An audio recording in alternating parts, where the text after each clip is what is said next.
Hello friends, good morning. നമ്മുടെ എല്ലാ TV സീരിയലിലേക്ക് എല്ലാവർക്കും സ്വാഗതം. അങ്ങനെ എല്ലാവരുടെയും ചോദ്യങ്ങൾ ബാക്കിയാക്കി സൂര്യനാരായണൻ ഇട പറഞ്ഞു പോയി. അത് കേട്ടപ്പോൾ തമ്പി ഒന്ന് ഷോക്കായെങ്കിലും തമ്പി പിന്നെ അതങ്ങോട്ട് ആഘോഷമാക്കുകയാണ്. തമ്പി എന്താണോ ആഗ്രഹിച്ചത് അത് നേടിയെടുത്തു. പക്ഷെ ഇതിനിടയിൽ എന്തു സംഭവിച്ചു എന്നുള്ളത് ആർക്കും അറിയില്ല.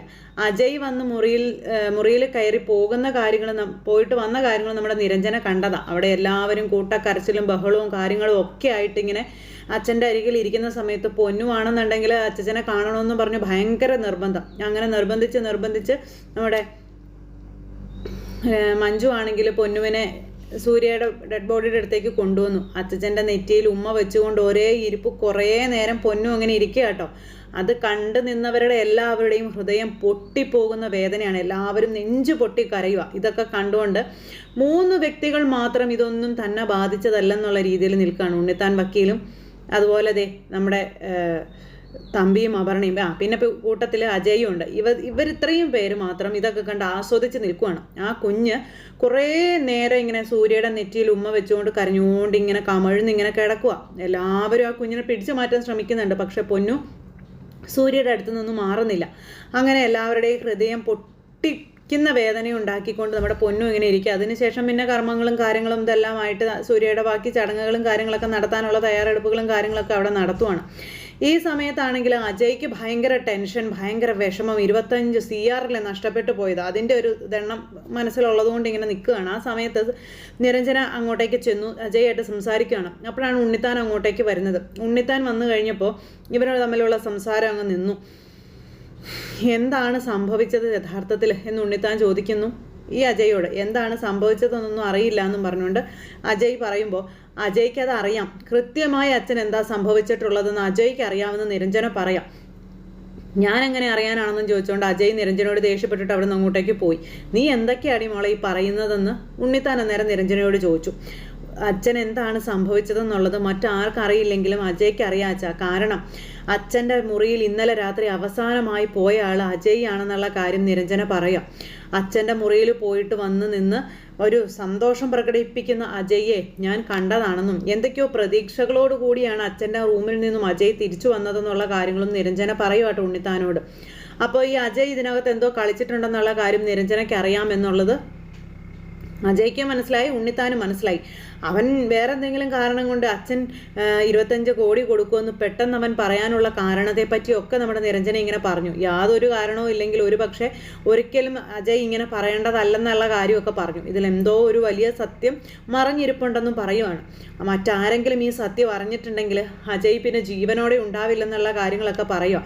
ഒരു പക്ഷെ അച്ഛനെ ഇത് സംഭവിക്കാൻ കാരണക്കാരൻ അജയ് ആയിരിക്കുമെന്ന് പോലും നമ്മുടെ നിരഞ്ജന അവിടെ നിന്ന് ഉണ്ണിത്താനോട് പറയുവാണ്. അപ്പോൾ ഉണ്ണിത്താൻ പറഞ്ഞു, നീ ഒന്ന് ചുമ്മാതിരിക്കുക, അവൻ അങ്ങനെയൊന്നും ചെയ്യുന്ന ആളൊന്നുമല്ല. അച്ഛൻ അജയെ പറ്റി എന്തറിയാവുന്ന നിരഞ്ജന നേരം ഉണ്ണിത്താനോട് ചോദിക്കാം. എന്നിട്ട് ഇവർ തമ്മിൽ ഇതൊക്കെ പറഞ്ഞുകൊണ്ടിരിക്കുന്ന സമയത്താണ് അച്ഛൻ്റെ ബോഡി എടുക്കുന്നതിനെ പറ്റിയൊക്കെ അവിടെ ഇങ്ങനെ ചർച്ച വരുന്നത്. പിന്നെ അവിടെ ഒരു കൂട്ടക്കരച്ചിലായിരുന്നു കേട്ടോ. അയ്യോ, നമ്മുടെ മുത്തശ്ശിയുടെ കരച്ചിലൊന്ന് കാണുമായിരുന്നു. എൻ്റെ മോനെ സൂര്യ, നീ എന്നെ ഒറ്റയ്ക്കാക്കി വെച്ച് പോയല്ലോടാന്നും പറഞ്ഞു. പ്രഭാവതി അതിനേക്കാളും വലിയ കരച്ചിൽ. അത് ജീവിച്ചിരുന്ന സമയത്ത് കാണിക്കാത്ത ഇതൊക്കെയാണ് ഇപ്പോൾ അവറ്റകളെല്ലാം കൂടെ ചുറ്റിനും വന്ന് കിടന്ന് ഇങ്ങനെ കാണിച്ചു കൂട്ടിക്കൊണ്ടിരിക്കുന്നത്. അതൊക്കെ കണ്ട് ഇങ്ങനെ ആസ്വദിച്ച് നിൽക്കുകയാണ് നമ്മുടെ തമ്പി അദ്ദേഹം, അതുപോലെ തന്നെ അപർണ തമ്പുരാട്ടിയും. അവറ്റകൾ രണ്ടും കൂടി ഇങ്ങനെ നിൽക്കുന്നു. ഈ സമയത്ത് അവിടെ അച്ഛൻ്റെ ബോഡി എടുക്കൽ കാര്യങ്ങൾ ഇതെല്ലാം പൂർത്തിയായി. ഇതെല്ലാം കഴിഞ്ഞതിന് ശേഷം തമ്പിയാണെങ്കിൽ ഭയങ്കര പടക്കം പൊട്ടിച്ച് ആഘോഷിച്ചില്ലെന്നേ ഉള്ളൂ. എന്താ ഉത്സാഹം, എന്താ സന്തോഷം. ഇതെല്ലാം ചടങ്ങുകളൊക്കെ കഴിഞ്ഞ് എല്ലാവരും ഓരോരോ മുറികളിലും കാര്യങ്ങളിലും ഒക്കെ ആയി.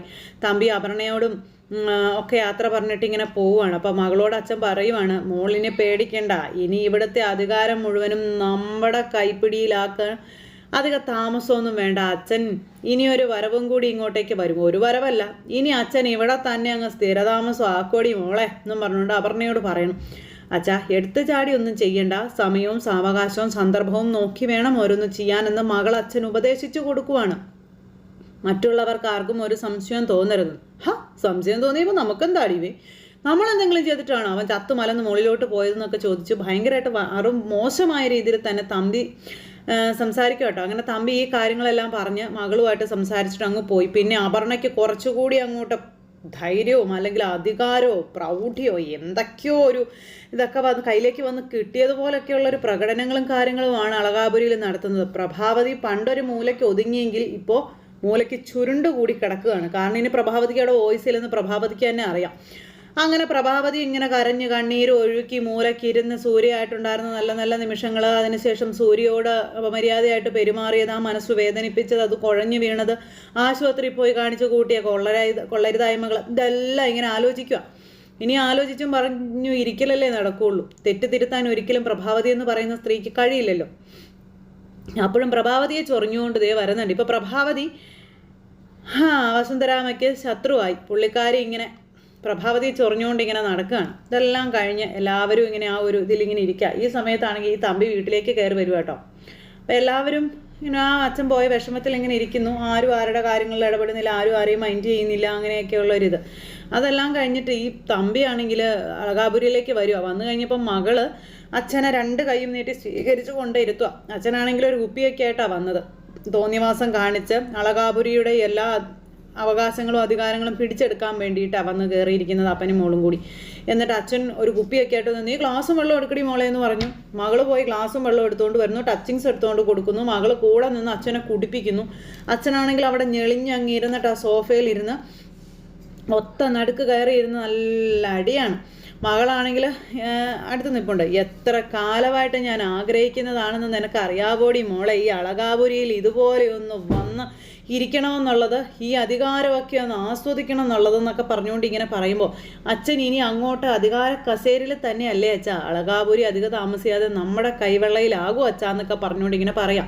അങ്ങനെ അച്ഛനും മോളും കൂടി ഈ കാര്യമൊക്കെ സംസാരിച്ച് ആഘോഷങ്ങൾ ഇങ്ങനെ ആഘോഷത്തുമുർപ്പിൽ ഇരിക്കുന്ന ഈ സമയത്താണ് നമ്മുടെ ജാനകി അങ്ങോട്ടേക്ക് വരുന്നത്. ജാനകി അങ്ങോട്ട് വന്നപ്പോൾ ഈ കൂത്താട്ടം കാണുക. നിങ്ങൾ എന്താ ഇവിടെ കാണിക്കുന്നതെന്ന് ചോദിച്ചു.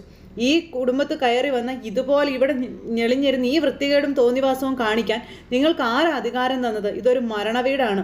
ആ മനുഷ്യൻ്റെ ആത്മാവിന് പോലും ബഹുമാനം കൊടുക്കാതെ ഇതുപോലെ തോന്നിവാസം കാണിക്കാൻ നിങ്ങൾക്ക് ആരാ അധികാരം തന്നത്? ആരാ അവകാശം തന്നത് എന്നൊക്കെ ചോദിച്ച് ജാനകി ഇവരോട് ഭയങ്കരമായിട്ട് ഷൗട്ട് ചെയ്തു. അപ്പോഴേക്ക് അപർണ പറഞ്ഞു, ഞങ്ങളുടെ അധികാരം അവകാശം അത് ചോദ്യം ചെയ്യാൻ നീ ആരാടി ഈ വീട്ടിൽ? നിനക്കെന്ത് അധികാര അവകാശമാണ് ഈ വീട്ടിലുള്ളത് എന്ന് അപർണ ജാനകിയോട് ചോദിച്ചപ്പോൾ ജാനകി ഒന്നും മിണ്ടിയില്ല. അപ്പോഴേക്ക് മോളെ നീ അവളോട് സംസാരിക്കാനൊന്നും പോകണ്ട, അവളോട് സംസാരിക്കുന്നത് എന്തിനാ?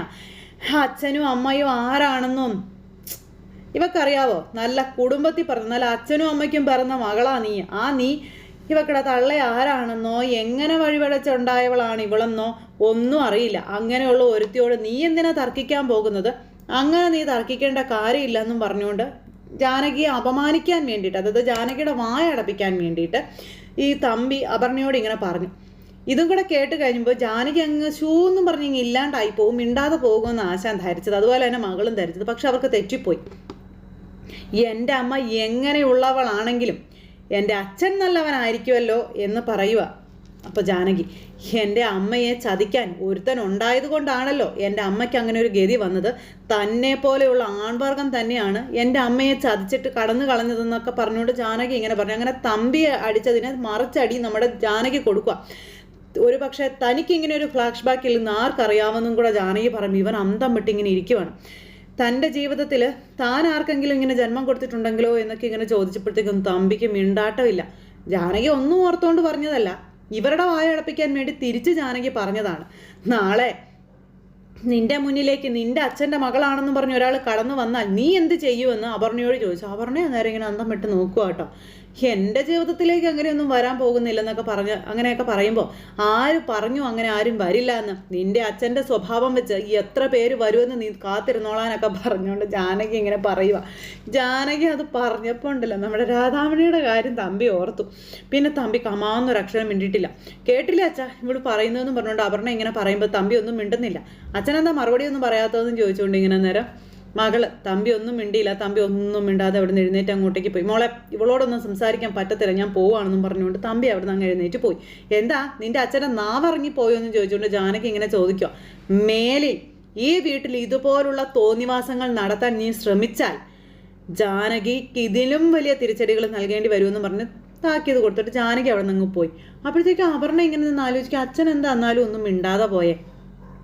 അങ്ങനെ മിണ്ടാതെ പോവേണ്ടതല്ലല്ലോ എന്നൊക്കെ ജാനകി പറഞ്ഞതിനെ പറ്റി അപർണ ഇങ്ങനെ അവിടെ നിന്ന് ആലോചിക്കുക കേട്ടോ. അങ്ങനെ അതെല്ലാം കഴിഞ്ഞ് പിന്നെ കാണിക്കുന്നതെന്ന് പറഞ്ഞിട്ടുണ്ടെങ്കിൽ നമ്മുടെ അഭി ഇങ്ങനെ മുറിയിൽ ശ്വാസം മുട്ടിയിരിക്കുന്ന അഭിക്ക് ഒരു ഭയങ്കരമായിട്ട് ടെൻഷൻ. അച്ഛൻ പറഞ്ഞ കാര്യങ്ങളെല്ലാം ഇങ്ങനെ ഓർത്തോർത്തോർത്ത് തല പെരുക്കുവാണ്. അങ്ങനെ അതെല്ലാം കഴിഞ്ഞപ്പോഴത്തേക്കും നമ്മുടെ ജാനകിയൊക്കെ കിടന്നുറങ്ങുന്നു. ഈ സമയത്ത് അഭി പെട്ടെന്ന് തന്നെ ഓടിക്കയറി അച്ഛൻ്റെ മുറിയിലേക്ക്, എന്നിട്ട് ചെന്നിട്ട് വാതിലടച്ച് ലോക്ക് ചെയ്തിട്ട് ഇനി അച്ഛൻ പേപ്പറുകളൊക്കെ എടുത്തു വെക്കാമെന്ന് അന്ന് പറഞ്ഞത് നമ്മുടെ അഭി ആലോചിച്ച് ഓർത്തെടുത്തു. അത് കഴിഞ്ഞിട്ട് അച്ഛൻ ഇനി എന്തെങ്കിലും എടുത്ത് അലമാരിയിൽ വെച്ചിട്ടുണ്ടോ, ഇനി ഒരു പക്ഷേ ജാനകിയുടെ അമ്മയെപ്പറ്റി എന്തെങ്കിലും തെളിവ് അച്ഛൻ്റെ മുറിയിൽ നിന്ന് കിട്ടുമോ എന്നൊക്കെ അറിയാനായിട്ട് ആ മുറി മുഴുവനും പരിശോധിക്കുക. അവിടെ ഉണ്ടായിരുന്ന ബുക്കുകളും കാര്യങ്ങളെല്ലാം എടുത്ത് ഓരോന്നെടുത്ത് നമ്മുടെ അഭി പരിശോധിച്ചുകൊണ്ടിരിക്കുമ്പോഴാണ് ജാനകി അഭിയെ കാണാതായത് മനസ്സിലാക്കുന്നത്. ജാനകി എന്നിട്ട് എന്ത് ചെയ്തു, വേഗം തന്നെ എഴുന്നേറ്റ് അതിലൊക്കെ നോക്കി, കണ്ടില്ല. എന്നിട്ട് അച്ഛൻ്റെ മുറി ചെന്ന് നോക്കി. അപ്പോൾ അത് അകത്തുനിന്ന് ലോക്ക് ചെയ്തേക്കുക. അപ്പോൾ അച്ഛൻ്റെ മുറിയിൽ കയറി ആരാ റൂം ലോക്ക് ചെയ്യാൻ? ജാനകി കൊട്ടി. അപ്പോൾ കൊട്ടി കഴിഞ്ഞപ്പോഴത്തേക്കും അഭി എടുത്ത സാധനങ്ങളെല്ലാം അപ്പം തന്നെ ഷെൽഫിലേക്ക് വെച്ചിട്ട് ഷെൽഫും അടച്ച് നേരെ ചെന്ന് വാതിൽ തുറന്നു. അഭിയേട്ടൻ എന്താ ഇവിടെ അച്ഛൻ്റെ റൂമിൽ എന്തിനാ കയറി വാതിലടച്ചതെന്ന് ചോദിച്ചു. ഒന്നുമില്ല, ഞാൻ വെറുതെ ഈ മുറിയിൽ ഇരിക്കുകയായിരുന്നു എന്ന് പറഞ്ഞു. ഇല്ല, അഭിയേട്ടൻ്റെ മനസ്സിൽ എന്തോ ഒരു കള്ളത്തരം കിടന്ന് കറങ്ങുന്നുണ്ട്. എന്താ അഭിയേട്ടൻ എന്നോട് അത് പറയാൻ പറഞ്ഞു. ജാനകിക്ക് മനസ്സിലായി എന്തോ വലിയൊരു രഹസ്യം തന്നെ നമ്മുടെ അഭി ഒളിപ്പിക്കാൻ ശ്രമിക്കുന്നുണ്ടെന്നുള്ളത്. ജാനകി അത് തലങ്ങും വിലങ്ങും ചോദിച്ചു. അഭി ഒന്നും പറയുന്നില്ല, എൻ്റെ മനസ്സിൽ അങ്ങനെ ഒന്നും ഇല്ലയെന്ന് പറയുന്നുണ്ട്. പിന്നെ എന്തിനാ അഭിയേട്ടൻ അച്ഛൻ്റെ മുറിയിൽ കയറി വാതിലടച്ചതെന്ന് ചോദിച്ചപ്പോൾ എനിക്ക് ഈ മുറിയിൽ ഇച്ചിരി നേരം ഒറ്റയ്ക്ക് ഇരിക്കണമെന്ന് തോന്നി, അതുകൊണ്ടാണെന്ന് പറഞ്ഞുകൊണ്ട് അഭി മുറിയിൽ നിന്ന് ഇറങ്ങിപ്പോയി. പക്ഷേ ജാനകി വിട്ടു കൊടുക്കുമോ? ജാനകി പിന്നാലെ ചെല്ലുക. അഭിയേട്ടൻ എന്താണെന്ന് വെച്ചാൽ കാര്യം പറ. അഭിയേട്ടൻ വെറുതെ ചുമ്മാ കള്ളം പറയുന്നത്. അഭിയേട്ടൻ എന്തോ മനസ്സിൽ കണ്ടിട്ടാണ് മുറിയിൽ കയറി വാതിലടച്ചതെന്ന് എനിക്ക് അറിയാമെന്നും പറഞ്ഞുകൊണ്ട് ജാനകി ഇങ്ങനെ തലങ്ങും വിലങ്ങും ചോദിച്ചു. അഭി അതിനൊന്നും മറുപടി കൊടുത്തില്ല. പക്ഷെ അഭി രണ്ട് കൽപ്പിച്ചിറങ്ങിയിരിക്കുകയാണ്. തമ്പി എന്ന് പറയുന്ന രാക്ഷസനെ ഒതുക്കണമെന്നുണ്ടെങ്കിൽ നമ്മുടെ ജാനകിയുടെ അമ്മ രംഗത്ത് വരണം. അവർ ജീവനോടെ ഉണ്ടോ എന്ന് പോലും, അവർക്ക് എന്താ സംഭവിച്ചതെന്നെങ്കിലുമൊക്കെ അറിയണമെന്നൊക്കെ ഉള്ളത്. എന്നിട്ട് പിന്നെ നേരെ സക്കീർ വക്കീലിനെ വിളിച്ചു. സക്കീർ ഭായിയെ വിളിച്ചിട്ട് കാണണമെന്ന് പറഞ്ഞു. അപ്പോൾ കാണാമെന്ന് പറഞ്ഞു. ചെന്നു. അവർ തമ്മിൽ കാണുവാണ്, കണ്ട് സംസാരിക്കുന്നു. എന്താ അഭിമോനെ കാണണമെന്ന് പറഞ്ഞെന്ന് ചോദിച്ചു. ചടങ്ങുകളും കാര്യങ്ങളും ഒക്കെ വരുന്ന ദിവസമല്ലേ നടത്തുന്നത്, പിന്നെ എന്താ കാര്യമെന്ന് ചോദിക്കുമ്പം സക്കീർ ഭായിയോട് ഞാനൊരു അപേക്ഷയായിട്ടാണ് ഇപ്പോൾ വന്നതെന്ന് അഭി പറയാം. അപേക്ഷയോ? നീ എന്തൊക്കെ ഈ പറയുന്നതെന്ന് ചോദിക്കുമ്പോൾ അത് പിന്നെ അച്ഛൻ എന്നോട് ജാനകിയെ പറ്റിയുള്ള എല്ലാ രഹസ്യങ്ങളും പറഞ്ഞെന്ന് പറഞ്ഞു. അത് കേട്ടപ്പോൾ അദ്ദേഹം ഒന്ന് ഞെട്ടി. ജാനകിയുടെ അച്ഛൻ ആരാണെന്നുള്ളത് എനിക്കിപ്പോൾ അറിയാം, പക്ഷേ ജാനകിയുടെ അമ്മയെപ്പറ്റി എനിക്കറിയണം. ജാനകിയുടെ അമ്മയെപ്പറ്റി എന്തെങ്കിലും അവരെ കണ്ടെത്താനുള്ള എന്തെങ്കിലും ഒരു മാർഗം സക്കീർ ഭായിക്ക് അറിയാമെങ്കിൽ, അല്ലെങ്കിൽ അവരെ പറ്റി എന്തെങ്കിലും ഒരു കാര്യങ്ങൾ അറിയാമെങ്കിൽ അതെനിക്ക് പറഞ്ഞു തരണം. എനിക്ക് ജാനകിയുടെ അമ്മയെ കണ്ടെത്തണം. അവർ ജീവനോടെ ഉണ്ടെങ്കിലും ഇല്ലെങ്കിലും എനിക്ക് അവരെ പറ്റിയുള്ള ഡീറ്റെയിലുകളെല്ലാം അറിയണം. തമ്പി എന്ന് പറയുന്നവനെ ഒതുക്കണമെങ്കിൽ ഇനി അതേ നടക്കുകയുള്ളൂ. അതുമാത്രമല്ല സക്കീർ ഭായ്, എൻ്റെ ജാനകിക്ക് എനിക്ക് കൊടുക്കാൻ പറ്റുന്നതിൽ ഏറ്റവും വലിയ സമ്മാനമായിരിക്കും അത്. എനിക്ക് അറിയണം അവളുടെ അമ്മ എങ്ങനെയുള്ള ആളാണ്, എവിടെയാണ്, ഇതെല്ലാം എനിക്ക് അറിയണമെന്ന് പറഞ്ഞു. അപ്പോൾ സക്കീർ ഭായ് പറഞ്ഞു, ഇനി അതൊക്കെ തേടിപ്പോയിട്ട് കാര്യമുണ്ടോ എന്നിങ്ങനെ ചോദിക്കുമ്പം നമുക്കൊന്ന് ശ്രമിച്ചു നോക്കുന്നതിൽ തെറ്റൊന്നും ഇല്ലല്ലോ എന്ന് നേരം അഭി ഇങ്ങനെ പറയാം. അപ്പോൾ സക്കീർ ഭായ് പറഞ്ഞു, അച്ഛൻ്റെ ചടങ്ങുകളും കാര്യങ്ങളും ഒക്കെ കഴിയട്ടെ, എല്ലാം ഒന്ന് ഒതുങ്ങി എല്ലാവരുടെയും ആ മനസ്സൊക്കെ ഒന്ന് തണുക്കട്ടെ, അതിനുശേഷം നമുക്ക് ഇതുമായിട്ട് മുന്നോട്ട് ഇറങ്ങാമെന്ന് സക്കീർ ഭായ് നമ്മുടെ അഭിക്ക് വാക്ക് കൊടുക്കുക. അങ്ങനെ ഈ തമ്പിയുടെ കാലനായിട്ട് അവതരിക്കാൻ പോകുന്നത് അഭിയും സക്കീർ ഭായും കൂടെയാണ്. സൂര്യ ചെയ്ത് വെച്ച കാര്യങ്ങൾ, അതായത് ചെയ്ത് തീർക്കാൻ ബാക്കി വെച്ച കാര്യങ്ങൾ ഇനി അവിടെ നിന്ന് അങ്ങോട്ട് ചെയ്യാൻ തുടങ്ങുന്നത് നമ്മുടെ അഭിക്ക് കൂട്ടായി സക്കീർ ഭായ് ആയിരിക്കും. അവർ രണ്ടുപേരും കൂടി ഇനി പുതിയ തലത്തിലേക്ക് കഥ കൊണ്ടുപോവുകയാണ്. പിന്നെ അടുത്ത ദിവസം തന്നെ അച്ഛൻ്റെ കർമ്മങ്ങളും കാര്യങ്ങളെല്ലാം നടത്തി ബലിയിട്ടു. അച്ഛൻ്റെ ചടങ്ങുകളെല്ലാം നടത്താൻ അഭിയാണ് എല്ലാം ചെയ്യുന്നത്. അച്ഛന് കൊള്ളി വെച്ചത് അഭിയാണ്, അച്ഛൻ്റെ ചടങ്ങുകൾ നടത്തുന്നത് അഭിയാണ്. എല്ലാത്തിനും സാക്ഷിയായി നമ്മുടെ ജാനകിയും സക്കീർ ഭായും ഉണ്ട്. അപ്പോൾ അവർ കടലിൽ പോയി മുങ്ങി നമ്മുടെ അഭി കയറി വരുവാണ്. അവിടെ നിന്ന് അങ്ങോട്ടേക്ക് ഇനി അഭി തൻ്റെ മറ്റൊരു രൂപം പുറത്തെടുക്കുകയാണ്. ഇനി തമ്പിക്ക് മേലെ സംഹാര താണ്ഡവമാടാനും തമ്പി എന്ന് പറയുന്ന പേരും കള്ളൻ്റെ മുഖം മൂടി വലിച്ചു കീറാനുമായിട്ടും ജാനകി അനാഥയാണ് പല അച്ഛന്മാർക്കുണ്ടായതാണെന്നും പറഞ്ഞുകൊണ്ട് നാഴികയ്ക്ക് 40 വട്ടം പറയുന്ന തമ്പിയുടെ നെഞ്ചും കൂടി പിളർക്കാൻ വേണ്ടിയിട്ടാണ് ഇനി നമ്മുടെ അഭി ആ സത്യം തേടി ഇറങ്ങാൻ പോകുന്നത്. രാധാമണിയായി ഇനി ആര് വരും? രാധാമണി ജീവനോടെ ഇരിപ്പുണ്ടോ? രാധാമണിയുടെ ജീവിത കഥ എന്താണ്? ഇങ്ങനെയുള്ള പുതിയ രൂപങ്ങളും പുതിയ ഭാവങ്ങളുമായിട്ട് നമ്മുടെ കഥ അടുത്ത ആഴ്ച തൊട്ട് പുതിയ രൂപത്തിലും ഭാവത്തിലും അടിപൊളി എപ്പിസോഡുകളുമായി എത്താൻ പോവുകയാണ്. അപ്പോൾ ആരും തന്നെ മിസ് ചെയ്ത് കളയരുത്. എല്ലാവരും കാത്തിരുന്ന് കാണണോട്ടോ. എല്ലാവർക്കും നല്ലൊരു ദിവസം ആശംസിക്കുകയാണേ. എല്ലാവരും തരുന്ന സപ്പോർട്ടിനും സ്നേഹത്തിനും ഒരുപാട് നന്ദി ഹൃദയത്തിൻ്റെ ഭാഷയിൽ അറിയിക്കുവാണ്. അടുത്ത സൂപ്പർ ഹിറ്റ് കഥകളുമായി കാണുന്നത് വരെ എല്ലാവർക്കും നന്ദി. അതോടൊപ്പം നമ്മുടെ ചാനൽ ആദ്യമായിട്ട് കാണുന്നവരുണ്ടെങ്കിൽ ഒന്ന് സബ്സ്ക്രൈബ് ചെയ്യത്തില്ലേ? തൊട്ടടുത്ത് കാണുന്ന ബെൽ ബട്ടൺ അമർത്തി കഴിഞ്ഞിട്ടുണ്ടെങ്കിൽ നമ്മുടെ വീഡിയോസ് എളുപ്പത്തിൽ നിങ്ങൾക്ക് കാണാൻ കഴിയുന്നതായിരിക്കും. നോട്ടിഫിക്കേഷനായിട്ട് ഫോണിലേക്ക് വരുന്നതായിരിക്കും. അപ്പോൾ ഇനിയും നിങ്ങളുടെ എല്ലാവരുടെയും സ്നേഹവും അതുപോലെ അഭിപ്രായങ്ങളും ഒക്കെ കമൻറ്റ് ബോക്സിൽ പ്രതീക്ഷിക്കുന്നു. അപ്പോൾ നമ്മുടെ വീഡിയോയും പറയുന്ന ശൈലികളൊക്കെ ഇഷ്ടമാകുകയാണെങ്കിൽ ലൈക്ക് ചെയ്ത് വീഡിയോ കാണാനൊന്ന് ശ്രദ്ധിക്കണേ. അപ്പോൾ എല്ലാവർക്കും ഒരിക്കൽ കൂടി ഹൃദയത്തിൻ്റെ ഭാഷയിൽ 1000 നന്ദി അറിയിച്ചുകൊണ്ട് നിർത്തുന്നു. വീണ്ടും കാണുന്നത് വരെ എല്ലാവർക്കും ടാറ്റാ.